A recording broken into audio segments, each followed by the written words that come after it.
म्हणोनी अर्जुना या परी पाहेचा वेळू नभेल भारी हे संन्यास युक्ती सोपारी दिधली तुझ.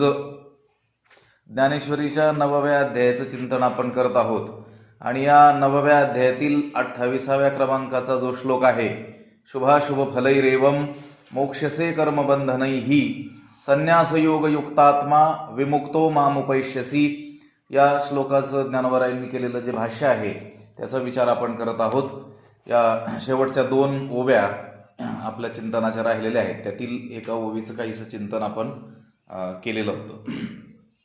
म्हणून अर्जुना या परी, म्हणून अर्जुना या परी हे सोपारी संन्यास युक्ती तुझ दिधली पाहेचा वेळू भारी नव्हेल. म्हणून अर्जुना याप्रमाणे म्हणजे ही कर्मरहित होण्याची ही सोपी संन्यास युक्ती म्हणजे कर्मफल त्यागाची युक्ती मी तुला सांगितलेली आहे. आणि ही युक्ती अंमलात न आणता जर तू काय म्हणशील उद्या पाहू नंतर बघू असं जर म्हणशील तर मग उद्याची जी वेळ आहे म्हणजे आजची गोष्ट जी उद्यावर जी ढकलायची आहे आणि ती ढकलत असताना गमावलेला जो वेळ आहे ते फार लांब होणार नाही काय? पाहेचा वेळू भारी नव्हेल म्हणजे उद्याचा जो वेळ आहे तो फार लांबणीचा होणार नाही का असं विचारलेलं आहे. असा एक अर्थ या ओवीचा केलेला आपल्याला आढळून येतो. सोपारी संन्यास युक्ती, हे संन्यास युक्ती सोपारी दिधली तुझ. सोपी युक्ती, कर्मफल त्यागाची सोपी युक्ती. कर्म केलं रे केलं की त्याचं फळ आपल्याला भोगावंच लागणार आहे, ते कर्म बंधनालाच कारण होणार आहे. पण कर्म करूनही त्याचं बंधन आपल्याला होऊ नये असं वाटत असेल आणि त्याच्या फळापासून आपल्याला जर वाचायचं असेल, त्याचं फल भोग आपल्याला होऊ नये असं आपल्याला वाटत असेल तर मग भगवंताने ही जी युक्ती सांगितलेली आहे कर्मफल त्यागाची, यत करोशी यदश्नासी यज्जुहोशी ददासी यत तपस्यसी कौंतेय तत्कुरुष्व मदर्पणम.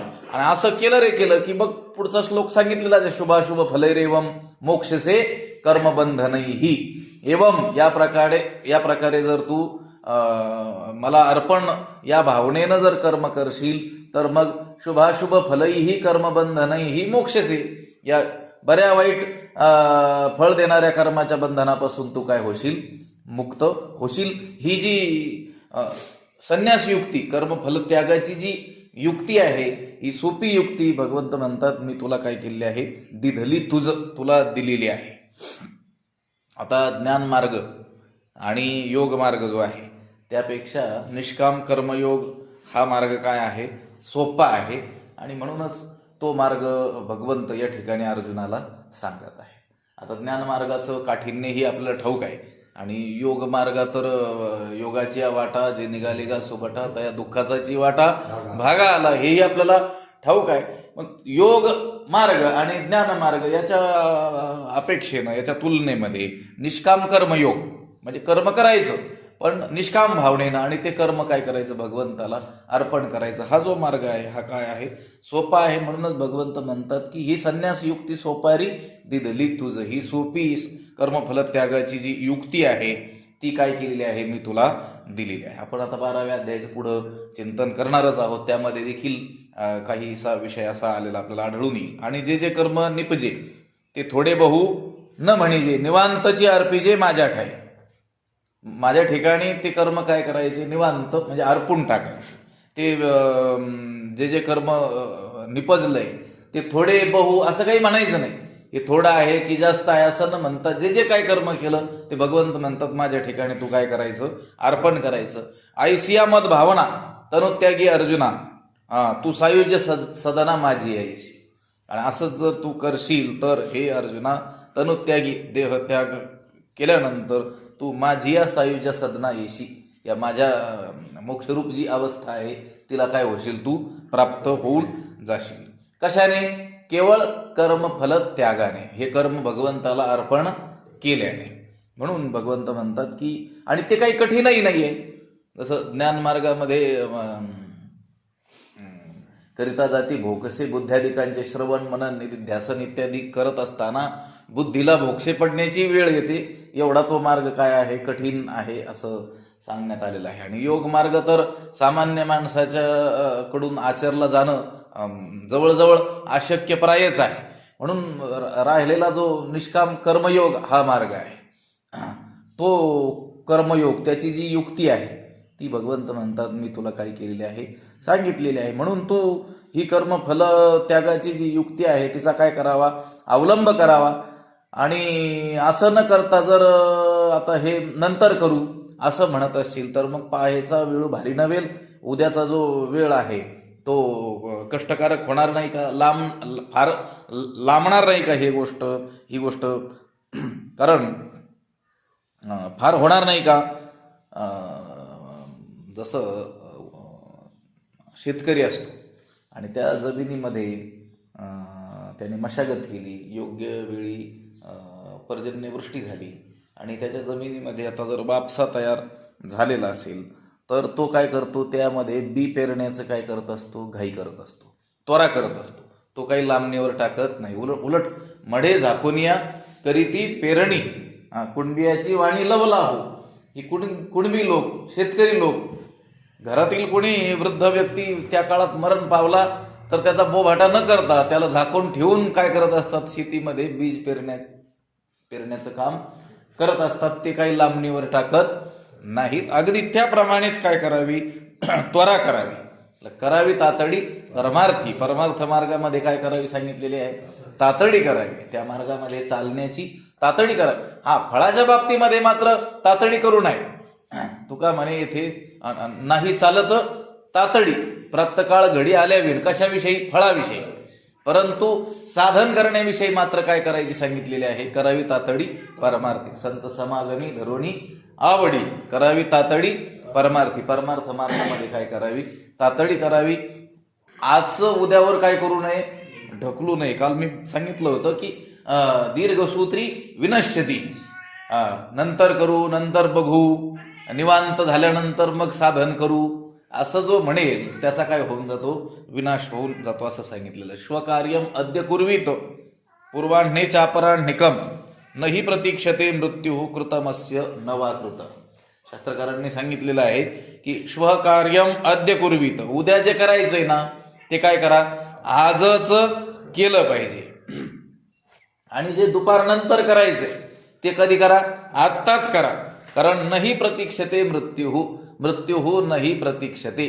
मृत्यू तुमची वाट पाहायला मोकळा नाही की आता याचं आयुष्य संपलंय आणि हा म्हटला होता दुपारनंतर काहीतरी करू आणि आता थांबावं थोडंसं, आजच्या दिवस, अर्धा दिवस, असा मृत्यू कधीही म्हणणार नाही. कृतम अस्य नवा कृतम, याने हे केलंय की याच्याकडून हे राहिलंय असं मृत्यू काहीही पाहत नाही. लक्षात आलं का. म्हणून श्वकार्यम अद्य कुर्वीत, उद्याचं आज आणि आजचं आज आत्ता ताबडतोब केलं पाहिजे.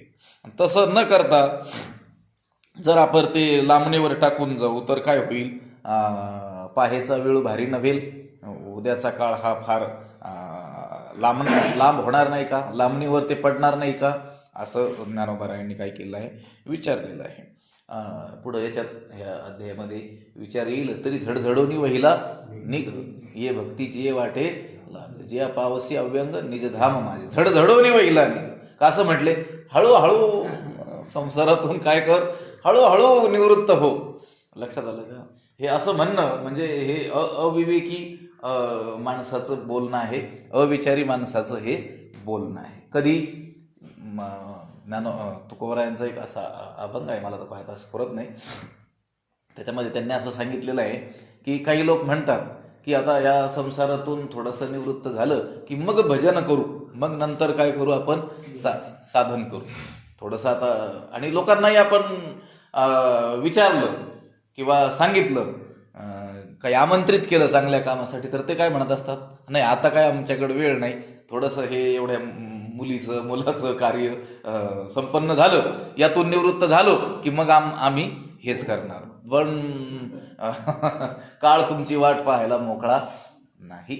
आणि जरी तुमचं आयुष्य शेष राहिलं तरी देखील त्यावेळेस तुम्हाला अशी सद्बुद्धी व्हायला मोकळी नाही. लक्षात आलं का. त्यावेळेस पुन्हा तुम्हाला सत्संगती लाभणं हे काही आपल्या हातात नाही आहे. म्हणून ज्या वेळेस आपल्याला संधी सापडेल त्यावेळेस त्या संधीचा काय केला पाहिजे, पुरेपूर आपण लाभ उठवला पाहिजे, उचलला पाहिजे. जसं व्यवहारामध्ये देखील धन मिळवण्याची जिथं जिथं काही संधी आहे ती एकही संधी मनुष्य काही सोडत नाही. त्या त्या ठिकाणावरून ते द्रव्य प्राप्तीचाच मनुष्य काय करतो, नेहमी प्रयत्न करतो. मग ते कार्य करणं उचित आहे की अनुचित आहे, शास्त्रीय आहे की अशास्त्रीय आहे, याचा कोणताही विचार न करता मात्र काय करतो, त्या संधीचा काय करतो, लाभ घेण्याचा प्रयत्न मनुष्य नेहमी करत असतो. त्याच प्रकारे या परमार्थ मार्गामध्ये जे होणारे लाभ आहेत ते लाभ होण्याकरिता देखील जी जी काही संधी चालून येईल त्या संधीचा पुरेपूर उपयोग माणसाने आपल्या जीवनामध्ये केला पाहिजे. आणि भगवंत प्रत्येक क्षणाला ती संधी आपल्याला काय करतो आहे, उपलब्ध करून देतो आहे. परंतु ती संधी आपल्याला लक्षात आली पाहिजे. लक्षात आलं का? बरवी ही वेळ सापडली संधी, तुकाराम महाराज म्हणतात. साह्य झाली बुद्धी, आमची बुद्धी आम्हाला साह्य झाली आणि आम्हाला ही बरवी वेळ सापडली, ही संधी आम्हाला सापडलेली आहे. कशामध्ये? परमार्थ मार्गाने चालण्यामध्ये ही संधी आम्हाला मिळालेली आहे. म्हणून भगवंत म्हणतात की हे अर्जुना, ही सोपी संन्यास युक्ती, कर्मफलत्यागाची युक्ती मी तुला सांगितलेली आहे, तर त्या मार्गाने तू जावं. आणि तसं न करता जर उद्या करू असं म्हणत असतील तर वेळू भारी नव्हेल काय, तो वेळ फार लांब होणार नाही का, लांबणार नाही का, असाही ह्या ओवीचा काय आहे, एक अर्थ आहे.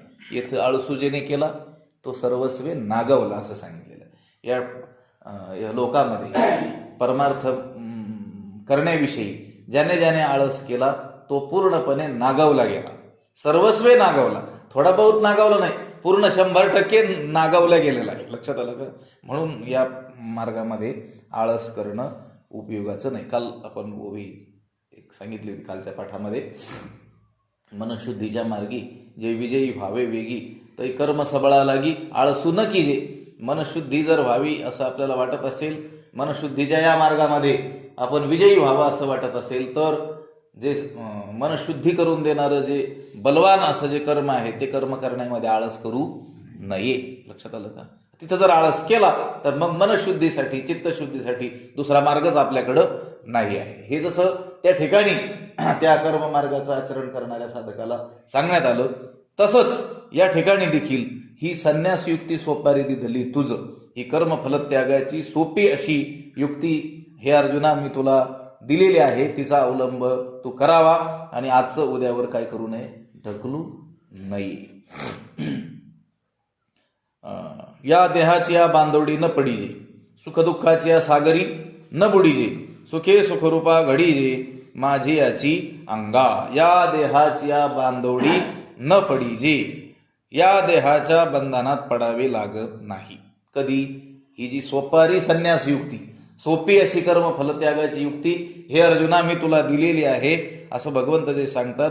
ही जी युक्ती आहे ही युक्ती जर अंमलात आणली, ही युक्ती आचरणात आणली, आपण त्या प्रकारे भगवंताने सांगितलं त्या प्रकारे कर्म करू लागलो आणि ते कर्म ईश्वरार्पण बुद्धीने करू लागलो, भगवंताला अर्पण करू लागलो. यत करोषी यदशनासी यज्जोषी ददासी यत तपस्यसी कौंतेय तत्कुरुष्व मदर्पणम.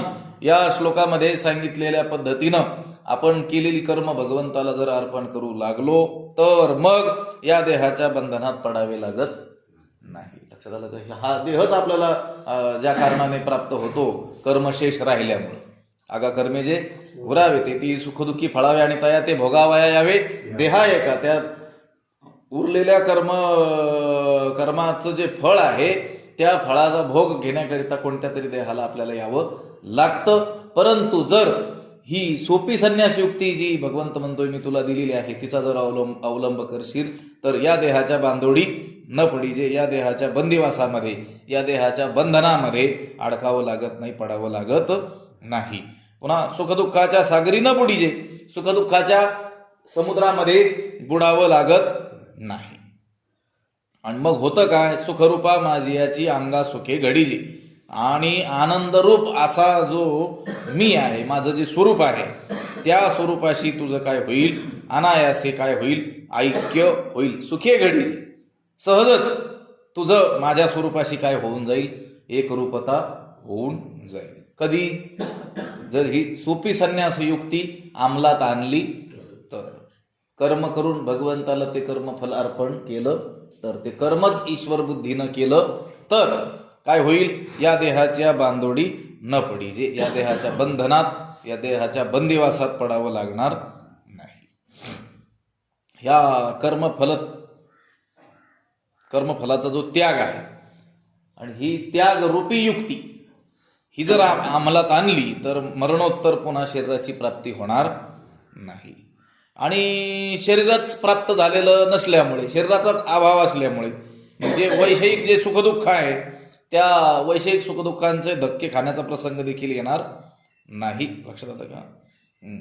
कारण या विषयातून कधी कधी सुखही झाल्यासारखं दिसतं आणि कधी दुःखही झाल्यासारखं दिसतं. ते काही एकनिष्ठ नाही. ज्या या विषयाच्या ठाई एकनिष्ठता काही नाही.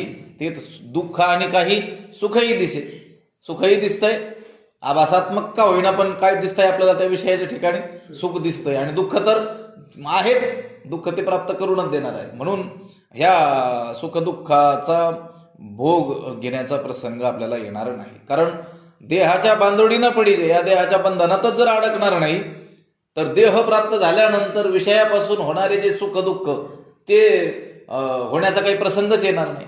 ज्यावेळेस तुम्ही देहात याल आणि त्या देहाला भोग म्हणून जे सुखदुःख भोगावे लागतील त्याच वेळेस त्या सुखदुःखाचा काय येणार आहे? आपला संबंध येणार आहे. पण देहालाच येण्याचं जर थांबलं, या देहाच्या बांधोडी न पडीजे, या देहाच्या बंदिवासातच जर तो अडकला नाही, या देहातूनच तो काय झाला? मुक्त होऊन गेला, तर पुन्हा मग त्याला हे भोग भोगावे लागतच नाहीत आणि सुखदुःखही त्याला भोगावे लागणार नाही. मग सुखदुःखाच्या सागरी न बुडीजे असं म्हटलेलं आहे. लक्षात आलं का? आणि मग होईल काय? सुखे सुखरूपा घडीजे माझियाची अंगा, सुखरूपा माझियाची अंगा सुखे घडीजे. आनंद रूप असा जो मी, माझं जे स्वरूप काय आहे? आनंद रूप आहे, सच्चिद आनंद रूप परमात्मा आहे. त्या माझ्या आनंदरूप स्वरूपाशी अनायासेने काय होईल? तुझं ऐक्य होईल, एकता तुझी काय घडून जाईल. लक्षात आलं का? या ठिकाणी निष्काम कर्मयोगाने जे मोक्ष फल आहे ते मोक्ष फल अनायासे प्राप्त होतं असं सांगितलेलं आहे. मोक्ष फलच प्राप्त होतं, सहजच प्राप्त होतं. कशाने? या निष्काम कर्मयोगाने. सुखासुखी, सहजासहजी, म्हणजे अन्य साधनाच्या सापेक्ष यामध्ये सांगितलेले. अन्य साधनांमध्ये जे काही कष्ट आहेत, जो काही तो मार्ग आचरताना होणारे जे क्लेश आहेत ते क्लेश यामध्ये भोगावे लागणार नाही. फक्त कर्म करून काय करायचे? ते भगवंताला अर्पण करायचे. म्हणून सुखी, सहजासहजी, अनायासे, सहजच काय होईल? माझी याची अंगा घडीजे, सुखरूपा माझी याची अंगा घडीजे. सुखरूप असलेला, आनंदरूप असलेला जो मी, माझं जे स्वरूप, त्याच्याशी काय होईल? तुझं सहजच काय होऊन जाईल? ऐक्य होऊन जाईल.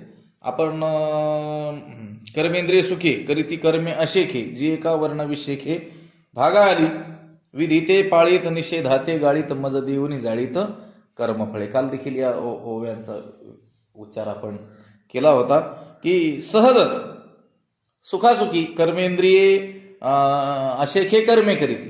तुमची जी कर्मेंद्रिय आहे ती सुखाने जेवढी काही कर्म असतील ती कर्म करे नका, आणि तुमच्या वाट्याला वर्णाश्रमानुसार आलेली जी काही कर्म आहेत ती तुम्ही करा, विधीचं पालन करा, निषिद्ध गोष्टींचं वर्जन करा, आणि भगवंताला सर्व कर्म अर्पण करून काय करा? कर्मफळ जाळून टाका. आता याच्या उलट जर ज्ञानमार्गामध्ये जर आपण विचार केला तर ज्ञानमार्गामध्ये आपल्याला काय करावं लागतो? सगळ्या वैषयिक भोगांचा काय करावं लागतो? त्याग करावा लागतो. ज्ञानमार्गामध्ये विवेक वैराग्याला काय आहे? अतिशय प्राधान्य दिलेलं आहे. लक्षात आलं का? विषयांचा समूळ त्यागच आपल्याला करायचा सांगितलेला आढळून येतो. पुत्रैषणायाश्च वित्तैषणायाश्च लोकैषणायाश्च वित्थायाथ भिक्षाचर्यम चरंती. त्या बृहदारण्य उपनिषदामध्ये अशी श्रुती आलेली आहे की तो संन्यास मार्गाचा अवलंब ज्याने केलेला आहे तो कोण आहे? कोणाला तो अधिकार आहे संन्यास मार्गाचं आचरण करण्याचा? की त्याला ह्या तिन्ही येशना, पुत्रैषणा, पुन्हा वित्तैषणा, लोकैषणा, या सगळ्यांचा काय करावा लागतो? समूळ त्याग करावा लागतो. कर्ममार्गामध्ये तसं नाहीये ना. कर्ममार्गामध्ये तुम्ही आपल्या सर्व कुटुंबियांसोबत राहू शकता, या समाजामध्ये इतर लोक जसे वावरतात त्याप्रमाणेच वावरू शकता. फक्त काय करायचं आहे, कर्म जे आहे ते भगवंताला काय करायचं आहे, समर्पण करायचं आहे. हाच काय आहे एक संन्यास आहे. आणि ही सोपी संन्यास युक्ती भगवंताने आपल्याला सांगितलेली आहे. लक्षात आलं का? ज्ञानमार्गाचं वर्णन जर आपण पाहू जाऊ तर काय नामाचं महत्व सांगताना तुकोबराय म्हणतात ना, नव्हे गुरुदास्य संसारिया वैराग्य तरी भेणे कापे विषया पैसे नाम नव्हे पंढरीराया जया सायास न लगती. लक्षात आलं का? त्यांनी काय सांगितलं, गुरुदास्य. कारण गुरुदास्य केल्याशिवाय तर ज्ञान प्राप्त होणार नाही. गुरुंकडे जाण्याच्या पूर्वीच कितीतरी मोठी योग्यता असावी लागणार आहे.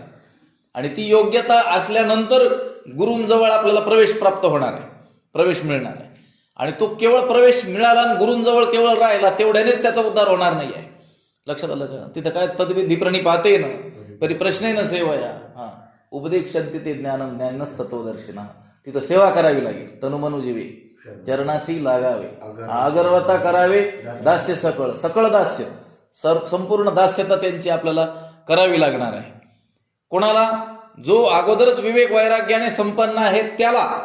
आणि त्यानंतर मग अपेक्षित जे आपुली तीही सांगती पुसिले, जेणे अंतकरण बोधले संकल्पा नाही. मग काही काळानंतर ती सेवा करून त्यांना प्रसन्न करून घेतल्यानंतर मग आपल्या अंतकरणात या उद्धारासंबंधी ज्या काही शंका कुशंका असतील त्या काय करायच्या, त्यांना विचारायच्या. आणि मग ते प्रसन्न असतील आणि आपली योग्यता आहे असं जाणलं तर ते काय करणार आहेत, त्याचं उत्तर देणार आहेत. आणि मग आपल्याला काय होणार आहे, ज्ञानाचा बोध होणार आहे. इथं मात्र तसं नाही आहे ना. इथं लक्षात आलं, घर बसल्या ही संन्यास युक्ती सोपारी दिली तुझं, ही कर्मफल त्यागाची सोपी युक्ती हे अर्जुना मी तुला दिलेली आहे. आणि तिचा जर अवलंब केला तर त्या ज्ञानाचं जे फळ आहे की पुन्हा जन्माला यावं लागत नाही, जन्माभाव रूप जो मोक्ष प्राप्त होतो, सुखदुःखाच्या सागरामध्ये पडावं लागत नाही. आणि सुखरूपा घडी जे माझी याची अंगा, हे जे त्या ज्ञान मार्गाचं म्हणून जे फळ वर्णन केलेलं आहे तेच फळ अनायासे इथे प्राप्त होतं. सुखे तिथे मात्र सुखे नाही, तिथं अनायासे आहे का? नाही, बहुत प्रयासाने. ज्ञान मार्गामध्ये प्रविष्ट झालेला जो साधक आहे आणि तो मोक्ष स्थितीपर्यंत जो जातो आहे तो काही सहजासहजी जातो आहे असं नाही. त्याला तो मार्ग चालून जाताना आतोनात काय होतात, कष्ट सहन करावे लागतात. ज्ञानेश्वरीमध्ये किंवा इतरही संत वाङ्मयामध्ये त्याचं मोठ्या रीतीनं काय केलेलं आहे, वर्णन केलेलं आहे. का मायेपासून बाळक काळे नेता एकुलता एक. या आपल्या एखाद्या आईपासून तिचं एकुलता एक मुलगा ज्याप्रमाणे काळाने हिरावून घेऊन जावा आणि तिला जेवढं दुःख व्हावं त्याहून आतोनात दुःख त्या साधकाला विषयापासून इंद्रियांना आवरताना होत असतं. हे ज्ञान मार्गाचं वर्णन, त्याचं काठिण्य, त्याचं वर्णन केलेलं आपल्याला आढळून येतं. इथं मात्र काय आहे, ही संन्यास युक्ती सोपारी दिली तुझं, ही सोपी संन्यास युक्ती मी तुला दिलेली आहे, कर्मफल त्यागाची युक्ती दिलेली आहे की जिचा अवलंब केल्यानंतर तेच फळ प्राप्त होईल. काय फळ प्राप्त होईल? या देहाच्या बांधोडी न पडीजे, या देहाच्या बंदिवासात पुन्हा पडावं लागणार. अहो देह हा बंदिवास आहे. लक्षात आलं का? इथं काय सांगितलंय, या देहाच्या बांधोडी न पडीजे. म्हणजे भगवंत म्हणतोय तुम्ही माझ्या स्वरूपाशी काय होऊन जाल, प्राप्त होऊन जाल, त्यामुळे पुन्हा तुम्हाला जन्माला यावं लागणार नाही आणि या देहाच्या बंदी खाण्यामध्ये तुम्हाला पडावं लागणार. हा देह खरं काय आहे, देह बंदिवासच आहे. लक्षात आलं का? जसं त्या कैद्याला काय करतात, त्या बंदिवासात, तुरुंगात, जेलमध्ये काय करतात, टाकतात. आता तो मुक्त संचार करणारा, जगात हवं तिकडं जाऊ शकणारा मनुष्य, त्याला काय त्या एका छोट्या खोलीमध्ये काय करतात, अडकून टाकतात. त्याचं सगळं स्वातंत्र्यावरच काय येते, गदा येते ना. लक्षात आलं? त्याला तिथं काय आवडतं का? त्याला त्या बंदिवासात राहावं लागतं. लक्षात आलं का? तसंच मुक्त होता परी बळी झाला बद्ध, घेऊन या छंद माझे. आपण मुक्तच आहोत. सर्वम खलविदम ब्रह्म असं ज्या ब्रह्मस्वरूपाचं वर्णन केलेलं आहे. विठ्ठल जळी स्थळी भरला आहे ना. सगळीकडं सर्वत्र संपूर्ण गगन जैसे. ब्रह्म म्हणजे परमात्मा नाही असं ठिकाण आहे का कुठे? सर्वत्र आहे, सर्व काळ आहे. लक्षात आलं का? आणि सर्व वस्तूमध्ये तो व्यापलेला आहे, सर्वत्र आहे, सदा आहे. हे त्या परब्रह्माचं जे वर्णन आहे ना, तेच आपलंच वर्णन आहे. लक्षात आलं का? आपण देखील काय आहोत? परमात्मा स्वरूपाशी अभिन्न आहोत, परमात्मा स्वरूपाशी एकरूप आहोत, परमात्माच आहोत. परंतु आपण काय केलं? आपलं काय झालेलं आहे? आपण अडकलेलो आहोत कुठं? या देहाच्या बंदिवासामध्ये. लक्षात आलं का? परंतु ही सोपी संन्यास युक्ती जर अवलंबली, भगवंत सांगतात तशी, तर मग आपल्याला या देहाच्या बांधोडी न पडिजे, या देहाच्या बंधनात अडकावं लागणार नाही. पुन्हा देहाच्या बंधनात अडकून केवळ तो अडकतोय का तो जीवात्मा? नाही, तर त्याला काय करावं लागतं? हे सुखदुःख, अनंत सुखदुःख काय करावे लागतात? भोगावे लागतात. तर ते म्हणतात ते भोगावे लागण्याची आवश्यकताच नाही. म्हणजे ती वेळच आपल्यावर येणार नाही, कारण देहातच आलो नाही तर देहासंबंधी होणारे जे सुखदुःख आहेत तेही भोगण्याचं काही कारण नाही. सुखदुःखाच्या सागरी न बुडीजे, होईल काय? सुखी सुखरूपा घडीजे माझी याची अंगा. मग अनायासे सुखरूप असलेल्या माझ्या स्वरूपाशी काय होशील? एक रूप होशील.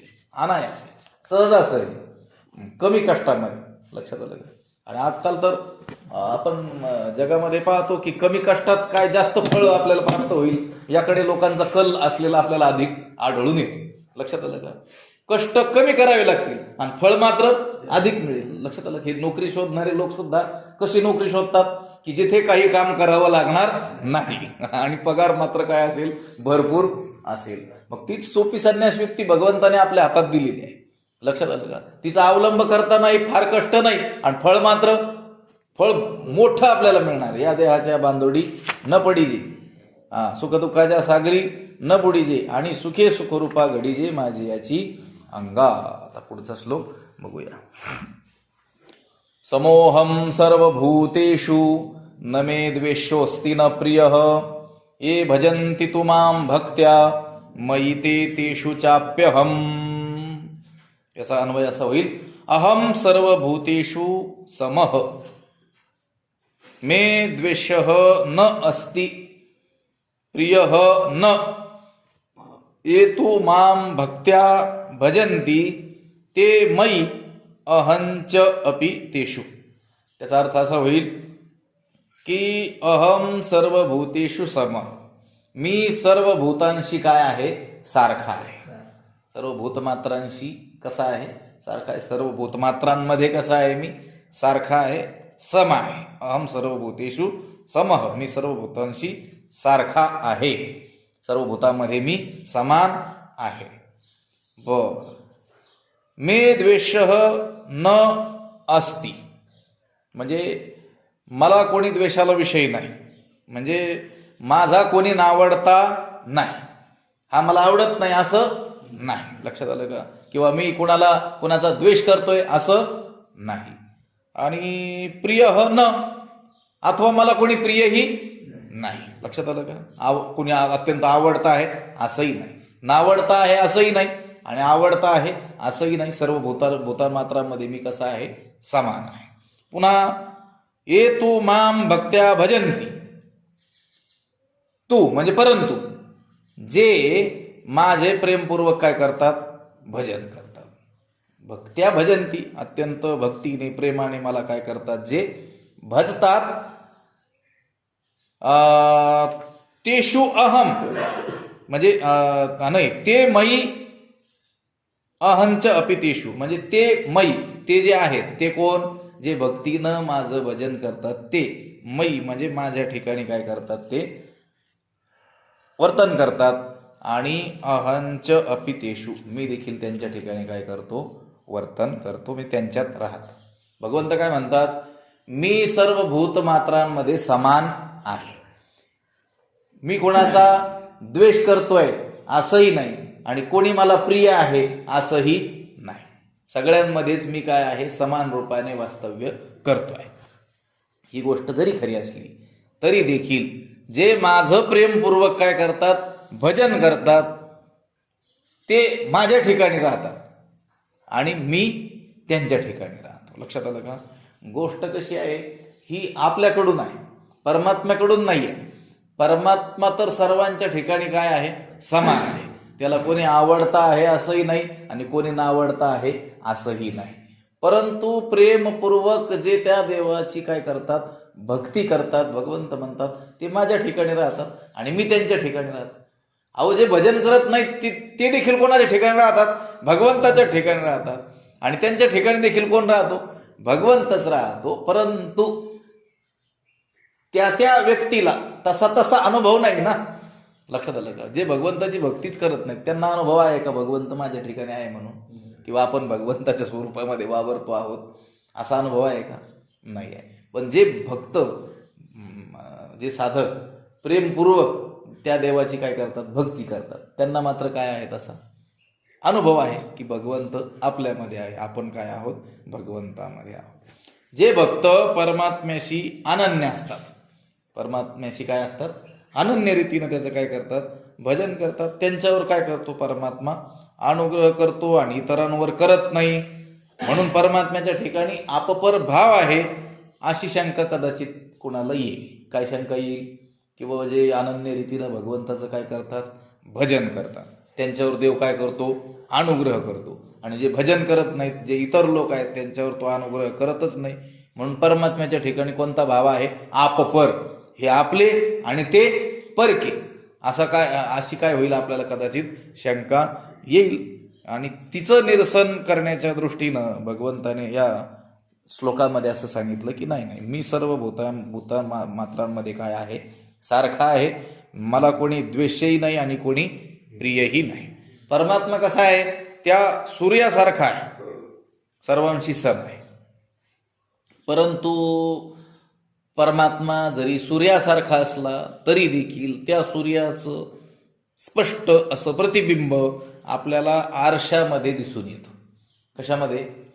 आता आपण मध्यान्नाला सूर्य आला आणि जमिनीवरती मोकळ्या जागेमध्ये आपण काय ठेवला? आरसा ठेवला. आता सूर्य तर सगळ्यांसाठी काय आहे? सारखा आहे. जगातील प्रत्येक वस्तू, व्यक्ती, सगळ्या गोष्टींसाठी सूर्य काय आहे? सारखा आहे. पण असा सूर्य सगळ्यांसाठी सारखा जरी असला तरी देखील त्या सूर्याचं जे प्रतिबिंब आहे ते आरशामध्ये स्पष्ट रीतीनं आपल्याला काय होतंय? प्रतीतीला येतंय. दगडामध्ये येतंय का? लक्षात आलं का? मग दगडासाठी तो सूर्य नाही का? आरशासाठी नाही का? आहे. पण आरशाच्या ठिकाणी त्याचं जे प्रतिबिंब आहे ते काय आहे? स्पष्ट आपल्याला काय होतंय? प्रतीतीला येतंय. कारण ती जी आरसा नावाची उपाधी आहे ती कशी आहे? स्वच्छ आहे. आणि दगड नावाची जी उपाधी आहे ती कशी आहे? मलिन आहे. त्या उपाधीवर ती अवलंबून आहे. लक्षात आलं? तसं परमात्मा सर्व भूतमात्रांमध्ये काय आहे? समान आहे. पण ज्याचं चित्त काय असेल? शुद्ध असेल, त्याला परमात्मा स्वरूपाची काय येते? प्रतीती येते. आणि अन्य लोकांना येत नाही.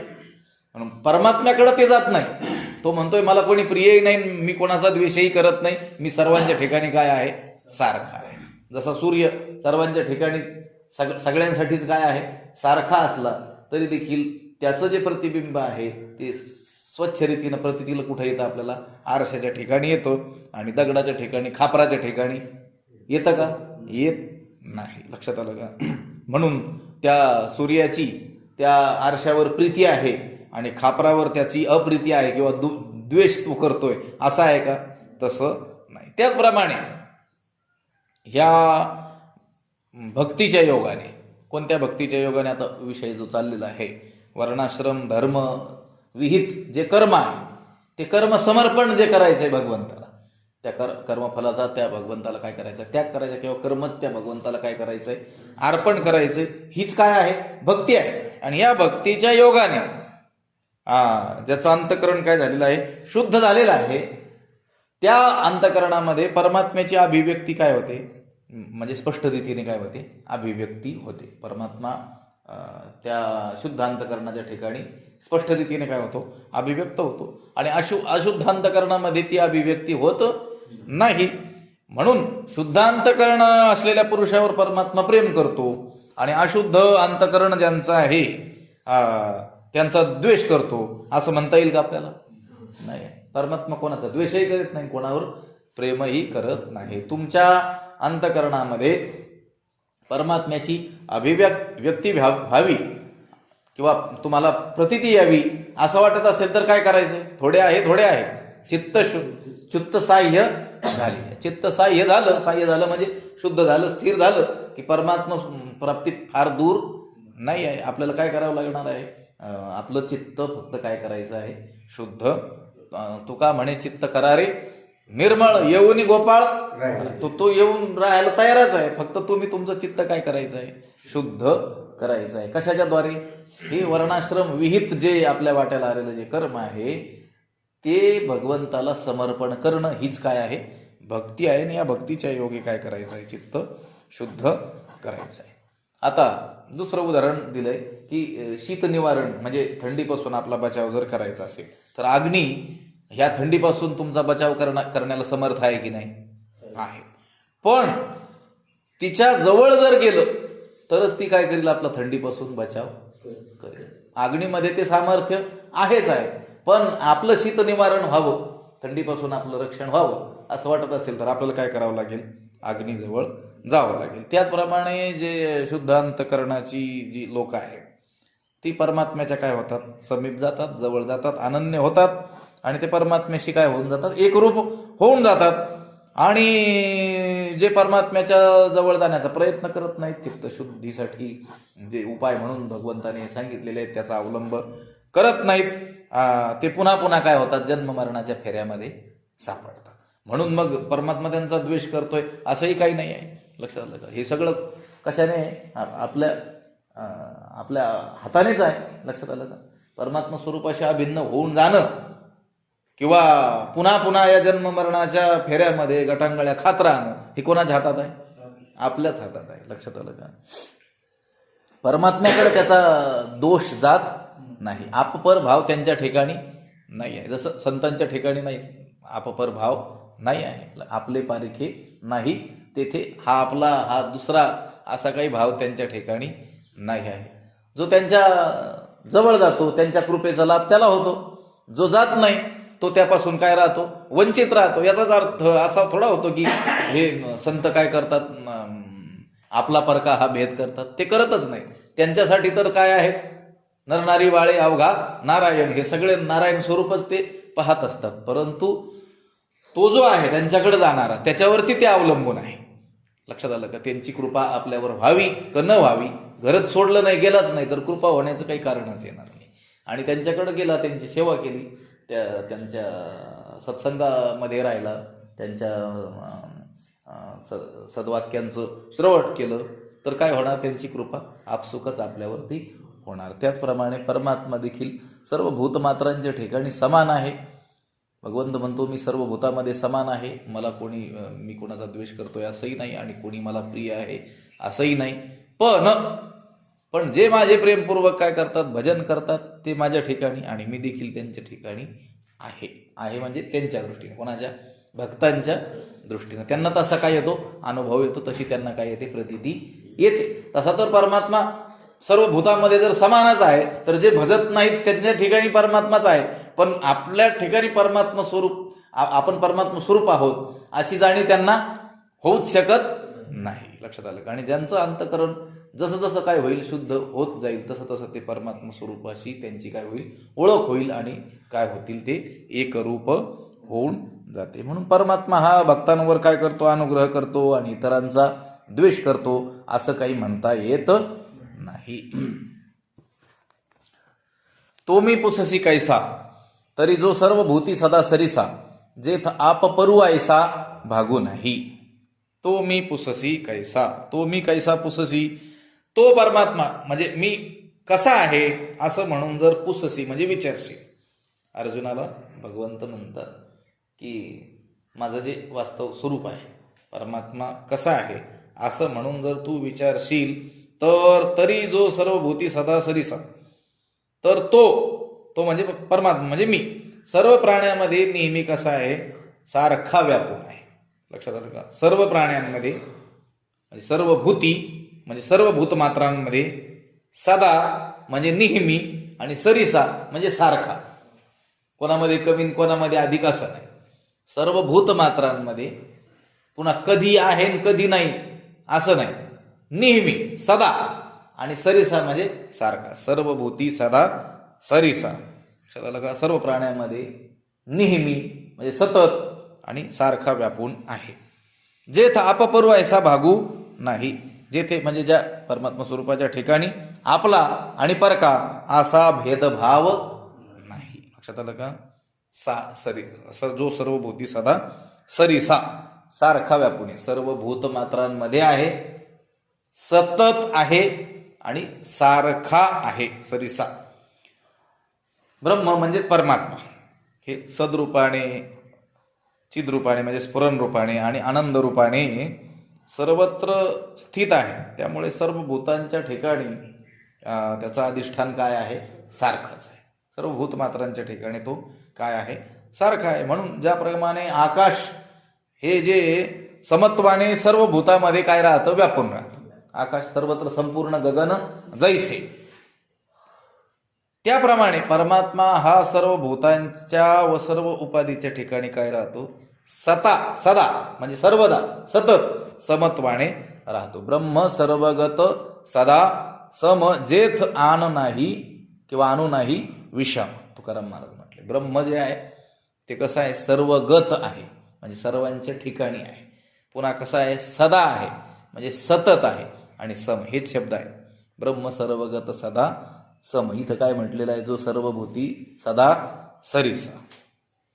समम सर्वेषु भूतेषु तिष्ठन्तं परमेश्वरम किंवा एको देव सर्वभूतेषु गूढः सर्वव्यापी सर्वभूतांतरात्मा, अशी देखील काय आहे? श्रुती आहे. सर्वाघटी राम देहादेही एक सूर्यप्रकाशक भूती भगवत भाव, असंही म्हटलेलं आहे. आता जे आकाश आहे, आकाशाप्रमाणे म्हटलेलं आहे ना, तर मग आकाश जे आहे ते ज्याप्रमाणे कोणावर लोभही करत नाही, कोणाचा काय करत नाही, द्वेषही करत नाही. आकाशाचं कोणी आवडतंही आहे असंही नाही आणि कोणी नावडतंही असंही नाही.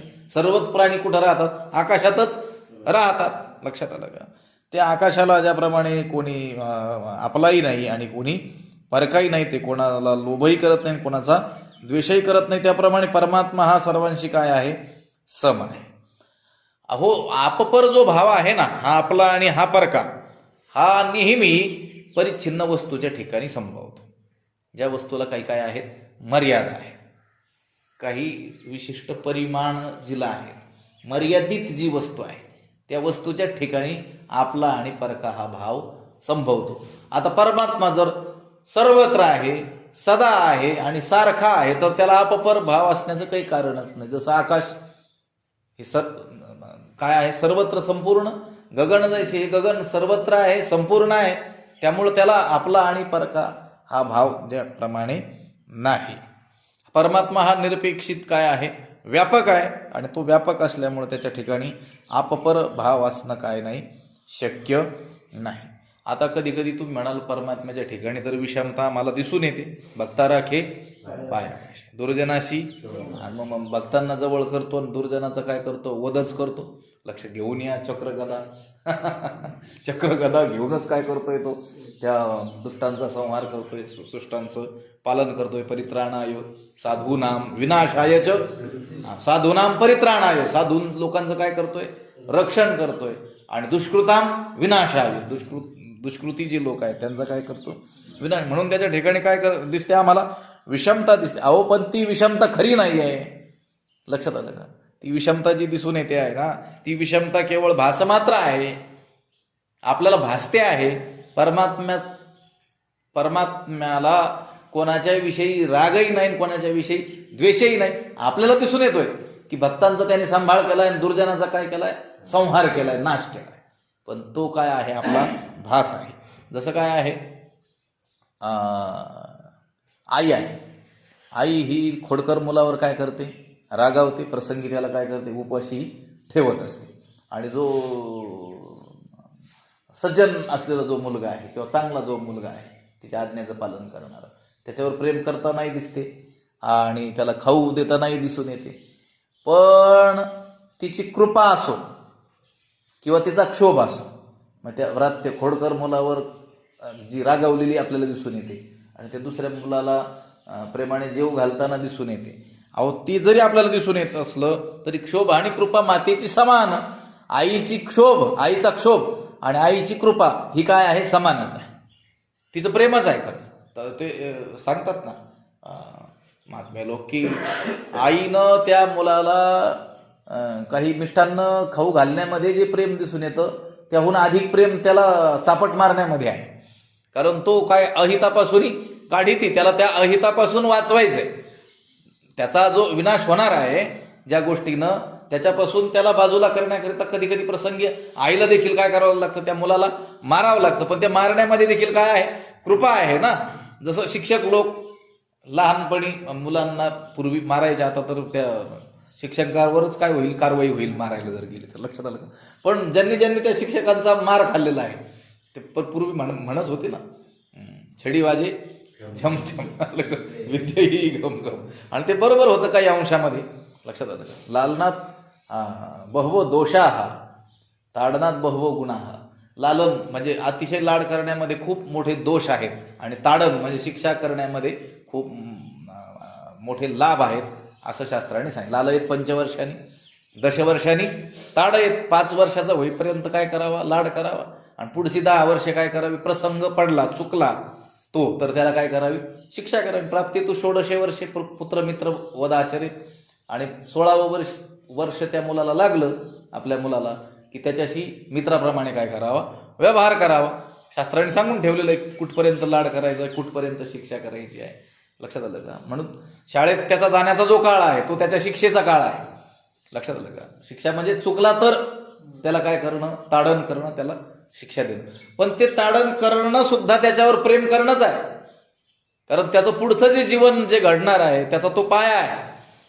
लक्षात आलं का? आणि त्या काळात जर त्याचे अति लाड झाले तर त्याच्या जीवनाबरोबरच सामाजिक स्वास्थ्याला देखील काय होते, मोठी हानी पोहोचते. त्याचा तर तो नाश होणारच आहे. त्या मुलाचा जर अतिलाड केला तर त्या मुलाचा काय होणार आहे, नाश तर होणारच आहे. परंतु त्याच्या सभोवताली राहणारी जी माणसं आहे किंवा त्याच्या कुटुंबात राहणारी माणसं आहेत त्यांना देखील त्याच्या त्या मनस्थितीचा काय करावं लागणार आहे, त्रास सहन करावं लागेल. सामाजिक स्वास्थ्य देखील काय होणार आहे, अशा लोकांमुळं धोक्यात येणार आहे. गोष्ट काय आहे की ताडण करणं यामध्ये देखील आईचं काय आहे, प्रेमच आहे. तिला प्रचंड राग आलाय आणि शत्रूला ज्याप्रमाणे मारल्या जातं त्याप्रमाणे ती मारते का त्या मुलाला? किंवा तो जो शिक्षक आहे, हा चुकलेला जो मुलगा आहे किंवा अभ्यास न केलेला मुलगा आहे, त्याला जे ताडण तो शिक्षक करतो आहे, तो शिक्षक काही द्वेषापोटी किंवा तो शत्रू भावनेनं असं तो त्याला शिक्षा करतोय का? नाही. तर त्याच्या अंतःकरणामध्ये त्याच्या उद्धाराविषयी काय आहे, अत्यंत कळकळ आहे, तळमळ आहे. याचं जीवन चांगलं घडलं पाहिजे अशी त्याची काय आहे, भावना आहे. म्हणून तो काय करतो आहे, ताडण करतो आहे. तर तसं जी आई आहे, आई देखील क्षोभ आणि कृपा मातेची समान. तुकाराम महाराजांनी सांगितलं, आईचा क्षोभ असेल म्हणजे आईचं रागावणं असेल, किंवा आईचं कृपा म्हणजे आईचं खाऊ देणं असेल, हे देखील काय आहे, समान आहे. तसं भगवंताच्या ठिकाणी आपल्याला कदाचित विषमता दिसून येईल की भक्ता राखे पायापाशी दुर्जनाशी संहारी परित्राणाय साधूना विनाशायचे दुष्कृताम. तर ते तसं नाही आहे. विषमता आपल्याला भासते आहे. लक्षात आलं का? त्या राक्षसांचा जो निपात परमात्मा करतो आहे त्याला काय हौस आहे का त्यांना मारण्याची? लक्षात आलं का? दया तिचे नाव, भूतांचे पालन, अनेक निर्दलन कंटकाचे. तुकाराम महाराजांनी सांगून ठेवलेलं आहे. दया म्हणजे काय, तर भूतमात्रांचं पालन करणं याला काय म्हणतात, दया. आणि निर्दळांचं, कंटकांचं निर्दलन करणं याला देखील काय म्हणतात, दया. लक्षात आलं का? एखादा समाजामध्ये चांगली कामं करणारा मनुष्य असेल तर समाजाकडून त्याला सन्मान करणं ही देखील त्याच्यावर दया आहे. आणि एखादा दुष्ट मनुष्य जो समाजाच्या स्वास्थ्याला धोक्यात आणतोय त्याला शिक्षा देणं, दंड देणं, ही त्याच्यावर काय आहे, दयाच आहे. दया एकांगी नाही आहे. लक्षात आलं का? आपल्या शास्त्रामध्ये ही अहिंसा, दया इत्यादी जी उच्च आध्यात्मिक मूल्य आहेत त्यांना एकांगी पाहिल्या गेलेलं नाही, एका अंगाने विचार केला गेलेला नाही आहे. लक्षात आलं का? आता 13व्या अध्यायाचा ज्यावेळेस विचार आपण करू त्यावेळेस अहिंसा पदावरती खूप मोठा विस्तार ज्ञानोबारायांनी केलेला आपल्याला आढळून येतो. अहिंसा पदावरती खूप खूप मोठं काय केलेलं आहे, चिंतन केलेलं आहे. अगदी साधक बाधक सगळ्यात उलट सुलट सगळ्या रीतीनं त्यांनी काय केलेलं आहे, चिंतन केलेलं आहे. पुन्हा चिंतन कोणाला जगात करण्याची आवश्यकता नाही. फक्त ज्ञानोबारायांनी लिहिलं तेवढंच काय करायचंय, वाचायचं. बाकीचं आपल्याला अहिंसा परमो धर्म हा जैन लोकांनी उचललं एवढंच तत्व आणि अहिंसेचं पालन करतात. पण त्यांची जी अहिंसा आहे ती अव्यवहार्य अहिंसा आहे. लक्षात आलं का? ती व्यवहाराला धरून नाही आहे. ती अहिंसेचा एकांगी केलेला काय आहे, विचार आहे. लक्षात आलं का? आता विषय नाही आहे आपला, खूप मोठा विस्तार त्याचा होईल की अहिंसा शब्दाचा जो अर्थ आहे खरा ज्ञानोबरायांनी आपल्याला दाखवलेला आणि वैदिक धर्मामध्ये ज्याचा विचार केला गेलेला आहे तो काय आहे, तो सकारात्मक असा आहे, निषेधात्मक नाही आहे. हिंसा न करणं म्हणजे अहिंसा असा त्याचा अर्थ नाहीये. प्रेम करणं म्हणजे अहिंसा असं ज्ञानोबरायांनी आपल्याला सांगितलेलं आहे. असा खूप मोठा काय केलेला आहे, विचार केला. मला काय सांगायचंय, दया तिचे नाव भूतांचे पालन अनिक निर्दालन कंटकाचे. तुकाराम महाराजांनी सांगितलं दया म्हणजे काय, तर भूतमात्रांचं पालन करणं ही दया, हे त्याचं एक अंग झालं. आणि जे दुष्ट आहेत त्यांचा नाश करणं ही त्यांच्यावर काय आहे, दयाच आहे. लक्षात आलं का? त्याचप्रमाणे भगवंत जरी आपल्याला भक्ता राखे पायापाशी दुर्जनाशी संहारी असा दिसत असला तरी देखील तो दोघांवरती काय करतोय, दयाच करतोय. लक्षात आलं. आणि इथं तर भगवंत म्हणतोय मला तर कोणी अप्रियही नाही आणि प्रियही नाही आहे, मी काय आहे, सगळ्यामध्ये काय आहे, सारखा आहे. तो मी पुससी कैसा तरी जो सर्व भूती सदा सरिसा जेथा आपपरू ऐसा भागू नाही. जे ऐसिया माते जाणोनी अहंकाराचा कुरुठा मोडूनी जे जीवे कर्मे करूनी भजती माते. याचा विचार आपण उद्या करूया. पुंडलिक वरद हरी विठ्ठल.